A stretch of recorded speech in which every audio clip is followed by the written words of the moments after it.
rest of his life behind bars. You know, I'm never getting Damien back. Not enough. The family of a 16-year-old killed in a drunk driving accident says 5 years in prison's not enough time for the driver. Larry Molloy pleaded guilty for the accident that killed Damien Henderson back in March. 9 on Your Side's Jason Law is live outside the courthouse with what exactly Molloy admitted today. Jason?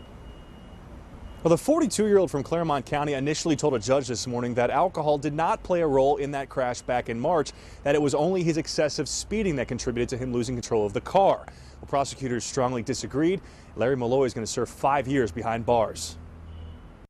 There was confusion in the Hamilton County Courthouse Wednesday morning. 42-year-old Larry Molloy agreed to the terms of a plea deal for the drunk driving crash that killed his son's friend, 16-year-old Damien Henderson. But Molloy told a judge he didn't agree with all the facts in the case. He insisted he was not drunk when he wrecked his car. I was drinking that day, but there's overwhelming evidence that supports that I was under the legal limit.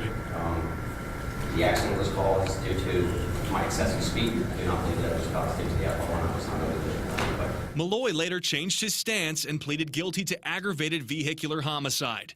Prosecutors said Molloy hit speeds over 100 miles per hour when he lost control of his Mercedes on Interstate 275.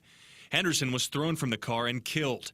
The prosecutor pointed out there's really no way to know how drunk Molloy was because Molloy refused a breathalyzer test. I mean, you can't bring my son back, no matter what, if he got 5 years or 10 years. Damien's parents, Michael and Kim, said Molloy never showed them any remorse for the accident. He has never apologized to us.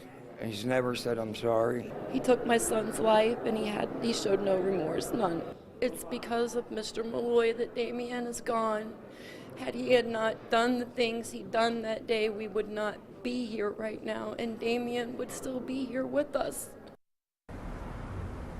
In addition to those 5 years in prison, Molloy will never be allowed to drive again. We're live tonight outside the Hamilton County Courthouse. Jason Law, 9 on Your Side.